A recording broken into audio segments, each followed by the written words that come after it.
नमस्कार, स्वागत है एक बार फिर से चुनावी समर में। हम लेकर आए हैं आपके लिए बीएसपी फैमिली के कुछ और अपडेट्स।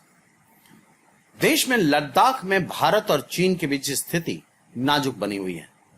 जैसा कि हम जानते हैं कि इस घटना में 20 भारतीय सैनिक शहीद हो गए, जबकि चीन के 45 सैनिक गंभीर रूप से हताहत बताए जा रहे हैं। जिसके बाद भारत में चीन के खिलाफ गुस्सा फूट पड़ा और इस हमले के बाद मायावती सहित सभी विपक्षी नेताओं ने सरकार को अपना समर्थन देते हुए चीन को कड़ा सबक सिखाने की नसीहत दी। आपको बता दें कि मायावती ने कहा कि लद्दाख क्षेत्र में चीन के साथ झड़प में कर्नल समेत 20 भारतीय सैनिकों के शहादत की खबर अति दुखद व झकझोरने वाली है। उन्होंने कहा कि खासकर तब जब भारत सरकार दोनों देशों के बीच सीमा विवाद व तनाव को कम करने में प्रयासरत है। उन्होंने कहा कि सरकार को अब अत्यधिक सतर्क व सूझबूझ से देश हित में कदम उठाने की जरूरत है।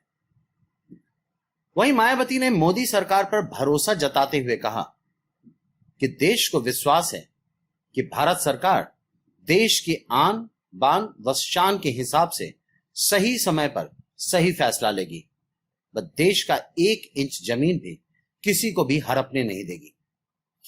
उन्होंने कहा कि यह अच्छी बात है कि सरकार की कमियों को भुलाकर ऐसे नाजुक समय में पूरा देश एकजुट है।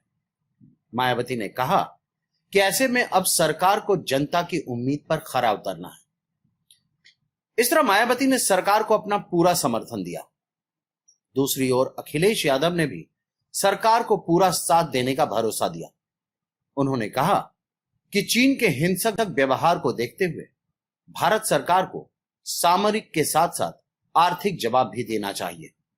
उन्होंने कहा कि चीनी कंपनियों को दिए गए ठेके तत्काल प्रभाव से निलंबित होने चाहिए और चीनी आयात पर अंकुश लगाना चाहिए।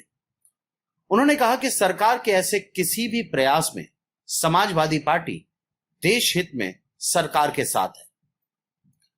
इस तरह मायावती और अखिलेश यादव देश हित में इस वक्त विपक्ष नहीं बल्कि सरकार के समर्थक की भूमिका में नजर आ रहे हैं। वैसे यहां गौर करने वाली बात यह है कि मोदी सरकार ने इतने टेंशन भरे माहौल में भी चीन को 1100 करोड़ रुपए का ठेका दिया और यह बात न ही विपक्ष को और न ही जनता को पच रहा। ऐसे में देखना यह है कि मायावती और अखिलेश यादव के समर्थन के बावजूद प्रधानमंत्री मोदी चीन को कड़ा सबक सिखाते हुए सबसे पहले चीन से वह कॉन्ट्रैक्ट खत्म करते हैं या नहीं।